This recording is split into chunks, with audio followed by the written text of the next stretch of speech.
कहते हैं बेहतर से बेहतर होने का तलाश कीजिए, मिल जाए नदी तो समंदर का तलाश कीजिए, अक्सर टूट जाते हैं शीशे पत्थर की चोट से, पत्थर टूट जाए ऐसे शीशे तलाश कीजिए। तो चलिए आगे बढ़ते हैं और देखते हैं इस क्वेश्चन में क्या क्या आपको दी गई है, ठीक है। और इस क्लास में हम लोग देखेंगे नियमित परिवर्तन और अनियमित परिवर्तन। इसके पहले जो होता था प्रकाश का परिवर्तन कितने प्रकार का होते हैं, ठीक है, प्रकाश के परिवर्तन कितने प्रकार के होते हैं, तो प्रकाश का परिवर्तन 2 प्रकार के होते हैं और इसके पहले वाला क्लास में चला है प्रकाश का परिवर्तन, ठीक है।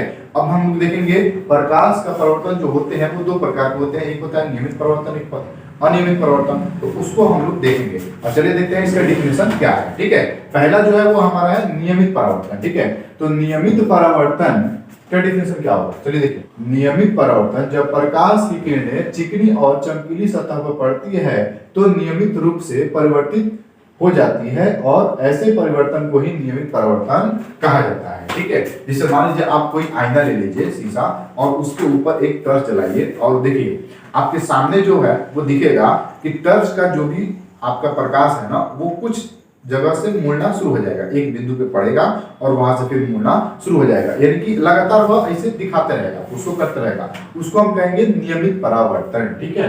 तो अब हम लोग देखेंगे नियमित परावर्तन का एग्जाम्पल क्या है, देखिए। जैसे मान लीजिए हम लोग ले लिए एस और टी नाम का एक दर्पण और यहाँ पे एम पे एक टर्च जलाना स्टार्ट किए, एम बिंदु पे टर्च जलाए और यहाँ से जो है ना आपका प्रकाश जो है वो बिंदु पे पड़ा और वो बिंदु पे पड़ने के बाद फिर वह एन बिंदु तक रिटर्न होकर के जाने लगा। तो ये जो है ना जहां से हम लोग प्रकाश को ऑन करेंगे, जहां से हम लोग टर्च जलाएंगे उस रेखा को, वहां से जो प्रकाश आएगा तो उस रेखा को हम कहेंगे आपतित किरण, क्या कहेंगे, आपतित किरण। और जो हमारा रिटर्न होकर के जाएगा और जो प्रकाश लाइन बनाएगा उसको हम कहते हैं परावर्तित किरण, ठीक है।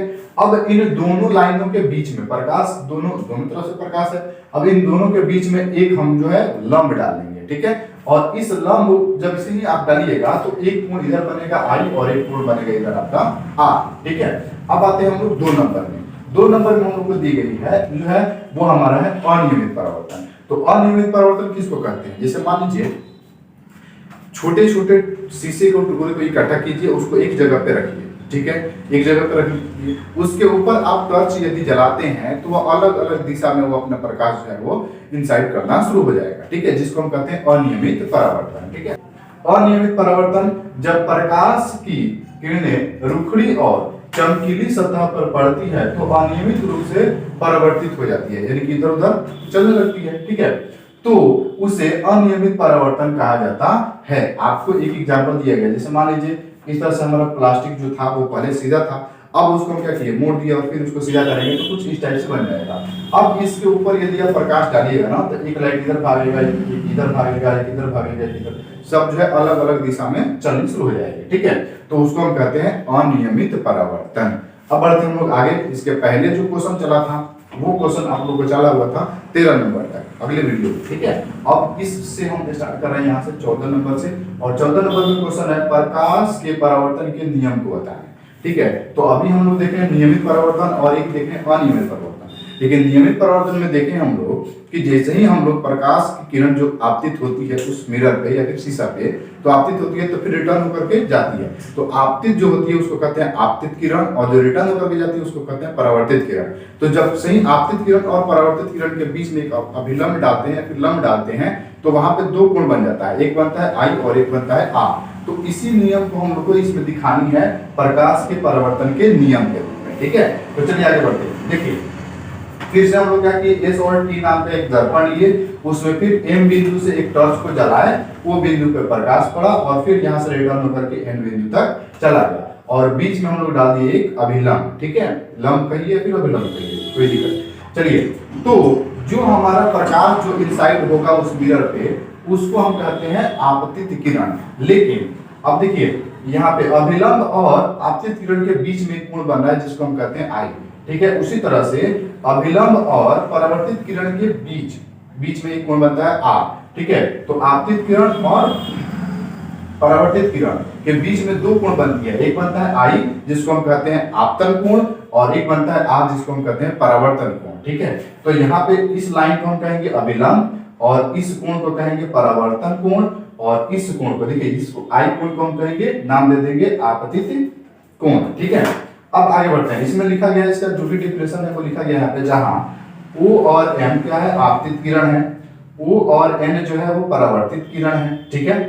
O और P जो है वो अभिलंब है, देखिए यहाँ पे O है, यहाँ P है, ये क्या है, अभिलंब है। उस तरह से S और T ये हमारा समतल दर्पण है, तो S और T हमारा क्या है, समतल दर्पण है। और कोण I जो है वो आपतन कोण है, देखिए यहाँ पे कोण I है, ये क्या है, आपतन कोण कह लीजिए या फिर आपतित कोण कह लीजिए, ठीक है। अगला है कोण R जो है वो परावर्तन कोण है, देखिए यहाँ पे लिखा गया है परावर्तन कोण, ये क्या है, परावर्तन कोण है। अब इसका भी नियम होती है, ठीक है। अब देखते हैं आगे, अब हम लोग क्या लिखेंगे इसमें, देखिए बोला गया कि प्रकाश के परावर्तन के नियम को बताएं। तो प्रकाश के परावर्तन का जो नियम होता है वो दो नियम होता है, ठीक है। तो चलिए देखते हैं पहला नियम क्या है।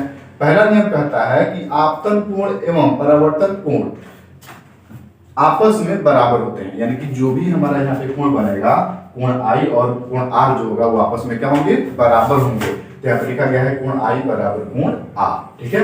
अगला है 2 नंबर, दूसरा लिखा, ठीक है। आपतित किरण और परावर्तित किरण एवं आपतन बिंदु पर खींचा गया अभिलंब तीनों एक ही तल में होता है। एक ही तल का मतलब क्या होता है, एक ही तल कहने का मतलब होता है कि एक ही साइड होता है, ठीक है। जैसे यहाँ पे हम लोग देख रहे थे, देखिए S और T जो है ये हमारा दर्पण था, और जो भी कोण बना है और जो भी रेखा बनी है वो सब एक साइड, एक दिशा में बनी है, ठीक है, यानी कि ऊपर साइड बना हुआ है, जिसको हम कहेंगे एक ही तल में होती है, ठीक है। बस यहाँ तक ये हो गया समाप्त। अब हम लोग बढ़ेंगे आगे, निम्नलिखित की परिभाषा दे, ठीक है। 15 नंबर क्वेश्चन जो है वो क्या कर रहा है, निम्नलिखित की परिभाषा दे। अब जिसे हम एक एक करके बारी बारी से देखेंगे कि आपतन कोण क्या होगा, अभिलंब क्या होगा, ठीक है, ये सब का किसको डिनोट करते हैं, कैसे परिभाषित करेंगे इस सभी को, ठीक है। तो पहला नंबर जो है वो है हमारा आपतित किरण, ठीक है। आपतित किरण किसको कहेंगे, ठीक है। देखिए वह किरण जो दर्पण पर पड़ती है तो उसे आपतित किरण कहते हैं, यानी कि जो दर्पण पे आती है या फिर पड़ती है उसको हम क्या कहेंगे, आपतित किरण कहेंगे। अगला है परावर्तित किरण, क्या होती है, परावर्तित किरण किसको कहेंगे, तो परावर्तित किरण हो जाएगा दर्पण पर पड़ने के बाद जो किरण लौट जाती है उसको कहते हैं परावर्तित किरण। देखिए डेफिनेशन में क्या है, वह किरण जो दर्पण पर पड़कर लौट जाती है तो उसे परावर्तित किरण कहा जाता है, ठीक है। अब आते हैं सी नंबर, अगला जो है आपतन बिंदु है, क्या है, आपतन बिंदु। तो आपतन बिंदु क्या होता है, यानी कि यदि आप कोई टर्च चलाए और जिस बिंदु पे, एक मिरर पे जिस बिंदु पे आपका जो लाइट पड़ेगा उस बिंदु को ही हम कहते हैं आपतन बिंदु, ठीक है। अब हम लोग बढ़ते हैं आगे, सी नंबर में आपतन बिंदु, इसका देखेंगे डिफिनेशन। जब आपतित किरण दर्पण के किसी बिंदु पर पड़ती है तो उस बिंदु को आपतन बिंदु कहा जाता है, ठीक है। अब आते हैं इसके और आगे, अभिलंब क्या होती है। देखिए अभिलंब, आपतन बिंदु पर खींचा गया लंब अभिलंब कहलाता है। क्या होता है जी, आपतन बिंदु, अभी देखिए यहाँ पे आपतन बिंदु ये है, आपतन बिंदु आपका ऊपर है, वो है, और इस पे यदि अगर कोई लंब खींच दे तो इसको हम कहेंगे अभिलंब है, ठीक है। अब आगे बढ़ते हैं, अगला है परावर्तन कोण। परावर्तन कोण और इसके ऊपर था आपतन कोण, ठीक है। तो आपतन कोण क्या होती है, देखिए आपतन कोण आपतित किरण और अभिलंब के बीच बनने वाले कोण को आपतन कोण कहा जाता है, ठीक है। देखिए आपतन कोण आपतित किरण और अभिलंब के बीच बनने वाले कोण को आपतन कोण कहा जाता है। अब आइए यहाँ पे देखते हैं, देखिए जहां से हम लोग एक टर्च जलाए और टर्च जलाए तो आपका वो बिंदु पर आकर के वो टच कर रहा है, ठीक है, मिल रहा है, और यहाँ से रिटर्न होकर के वापस जा रहा है। तो यहाँ पे जो है ना एक अभिलंब हम खींच दिए, O और P खींच दिए। अब O और P यदि खींच दिए तो एक हो गया हमारा आपतन किरण, ठीक है, या फिर आपतित किरण कह लीजिए, और आपतित किरण और अभिलंब के बीच में जो कोण बनेगा उसी को हम कहते हैं आपतित कोण, ठीक है। चलिए, या फिर उसको आपतन भी कोण बोल सकते हैं, ठीक है। चलिए आगे बढ़ रहे हैं, अब आते हैं हम लोग परावर्तन कोण। परावर्तन कोण क्या होता है, जैसे कोई भी यदि टर्च जलाए और हमारा वो बिंदु पे उसका प्रकाश पड़ा और वहां से रिटर्न हो रहा है, तो अभिलंब और परावर्तन किरण या फिर परावर्तित किरण, ठीक है, अभिलंब या परावर्तित किरण के बीच बनने वाले कोण को हम कहते हैं परावर्तन कोण, ठीक है। तो देखिए यहाँ पे लिखेंगे परावर्तन कोण अभिलंब एवं परावर्तित किरण के बीच पड़ने वाले कोण को परावर्तित कोण कहा जाता है। ठीक है, अब हम लोग का 16 नंबर क्वेश्चन है, प्रतिबिंब क्या है तथा यह कितने प्रकार के होते हैं। ठीक है, तो प्रतिबिंब क्या है, प्रतिबिंब उसको कहते हैं जैसे मान लीजिए हम आंखों से जो भी चीज देखते हैं तो आंख के अंदर, ठीक है, आंख के अंदर हम लोग का एक प्रतिबिंब बनता है। उसी तरह से हम लोग कोई भी वस्तु को देखते हैं तो उसका प्रतिबिंब हमारे आंखों के अंदर बनता है। अब हम लोग देखेंगे प्रतिबिंब का डेफिनेशन। ठीक है, देखिए प्रतिबिंब क्या है तथा यह कितने प्रकार के होते हैं। तो प्रतिबिंब किसी बिंदु वस्तु से आ रही प्रकाश की किरणें परावर्तन या अपवर्तन के बाद जिस बिंदु पर संतरित होती है, जिस बिंदु पर मिलती है या उस बिंदु से अपसरित होती है या फिर उस बिंदु से रिटर्न होती है, तो उस बिंदु का प्रतिबिंब कहा जाता है।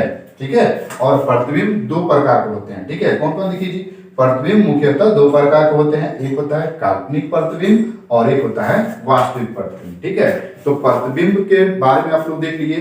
तो आज के लिए इतना ही, फिर मिलते हैं अगले वीडियो में, तब तक के लिए जय हिंद, वंदे मातरम।